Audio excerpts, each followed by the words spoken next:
ಇನ್ನೊಂದು ಅಧ್ಯಕ್ಷರೇ, ನಾರ್ತ್ ಕರ್ನಾಟಕದಲ್ಲಿರುವಂತ ಉತ್ತರ ಕರ್ನಾಟಕದಲ್ಲಿರುವಂತ ಪತ್ರಕರ್ತರು ಮತ್ತು ಪತ್ರಿಕೆಗಳ ಪರಿಸ್ಥಿತಿ ಬಗ್ಗೆ ಒಂದೆರಡು ನಿಮಿಷ ಮಾತಾಡಿ ನಾನು ಮುಗಿಸ್ತೇನೆ.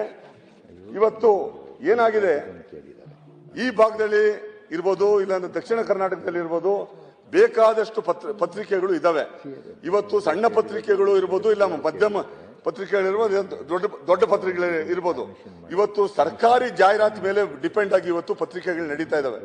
ಇವತ್ತು ಆ ಸೆಲ್ಫ್ ಸಫಿಷಿಯನ್ಸಿ ಹೊಟ್ಟೋಗಿದೆ. ಹಂಗಾಗಿ ಇವತ್ತು ಅನಿವಾರ್ಯವಾಗಿ ಸರ್ಕಾರದ ಜಾಹೀರಾತು ಮೇಲೆ ಡಿಪೆಂಡ್ ಆಗಿರೋದ್ರಿಂದ ಪತ್ರಿಕೆಗಳು ನಡೆಸೋದು ಭಾರಿ ಕಷ್ಟ ಆಗ್ತಾ ಇದೆ. ನಾನು ಮೊನ್ನೆಯಿಂದ ಇಲ್ಲಿ ನೋಡ್ತಾ ಇದ್ದೀನಿ, ಇಲ್ಲಿರೋ ಪತ್ರಿಕೆಗಳನ್ನೆಲ್ಲ ಅಡ್ವರ್ಟೈಸ್ಮೆಂಟ್, ಡಿಸ್ಪ್ಲೇ ಅಡ್ವರ್ಟೈಸ್ಮೆಂಟ್ಸ್ ಬಹಳಷ್ಟು ಕಡಿಮೆ ಇದೆ ಪತ್ರಿಕೆಗಳಲ್ಲಿ. ಹಂಗಾಗಿ ಸರ್ಕಾರ ಏನು ಉತ್ತರ ಕರ್ನಾಟಕದ ಪತ್ರಿಕೆಗಳಿದಾವೆ ಮತ್ತೆ ದಕ್ಷಿಣ ಕರ್ನಾಟಕದಲ್ಲಿರುವಂತಹ ಸಣ್ಣ ಪತ್ರಿಕೆಗಳಿರ್ಬೋದು, SC ST OBC ನಡೆಸ್ತಾ ಇರುವಂತಹ ಪತ್ರಿಕೆಗಳಿರ್ಬೋದು, ಒಂದು ಅಡಿಷನಲ್ ಜಾಹೀರಾತು ನಿಮ್ಗೆ ಸಭಾನಾಯಕರೇ, ಸರ್ಕಾರಕ್ಕೆ 50 ರಿಂದ 100 ಕೋಟಿ ರೂಪಾಯಿ ಎಕ್ಸ್ಟ್ರಾ ಆಗ್ಬೋದಷ್ಟೇ. ಆದ್ರೆ ಇಷ್ಟೊಂದು ಪತ್ರಿಕೆಗಳನ್ನ ನೀವು ಉಳಿಸ್ತೀವಿ, ಸಾವಿರಾರು ಜನ ಪತ್ರಕರ್ತರು ಉಳಿತಾರೆ.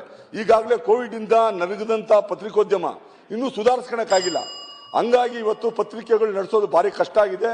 ಎಕನಾಮಿಕಲಿ ಬಹಳ ವೀಕನ್ ಆಗ್ತಾ ಇದಾವೆ. ಯಾವಾಗ ಆರ್ಥಿಕವಾಗಿ ಸಬಲರಿರೋದಿಲ್ಲ, ಪತ್ರಿಕೆಗಳು ನಡೆಸೋದು ಭಾರಿ ಕಷ್ಟ ಆಗುತ್ತೆ. ಹೊರಗಡೆ ನಿಂತ್ಕೊಂಡು ಪತ್ರಿಕೆ ಹಂಗಿದೆ, ಪತ್ರಿಕೆಗಳು ಹಿಂಗಿದಾವೆ, ಆ ತರ ಇದಾವೆ, ಈ ತರ ಕಾಮೆಂಟ್ಸ್ ಮಾಡೋದು ಬಹಳ ಈಸಿ.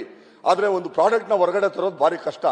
ಹಂಗಾಗಿ ಸರ್ಕಾರ ಒಂದು ನಿವೇದನೆ, ದಯಮಾಡಿ ಉತ್ತರ ಕರ್ನಾಟಕದ ಪತ್ರಿಕೆಗಳಿರ್ಬೋದು, ದಕ್ಷಿಣ ಕರ್ನಾಟಕದಲ್ಲಿರುವಂತಹ ಸಣ್ಣ ಪತ್ರಿಕೆಗಳಿರ್ಬೋದು, ಎಕ್ಸ್ಟ್ರಾ ಜಾಹೀರಾತನ್ನ ಕೊಟ್ಟು ಅವುಗಳನ್ನ ಚೈತನ್ಯಗೊಳಿಸಬೇಕು. ಅದೇ ತರ ಮಾಧ್ಯಮಗಳು ಉಳಿಬೇಕು. ಈ ಮಾಧ್ಯಮಗಳು ಯಾವತ್ತು ವೀಕ್ ಆಗ್ತವೆ, ಸೋಷಿಯಲ್ ಮೀಡಿಯಾ ಉಟ್ಕೊಂಡುತ್ತೆ.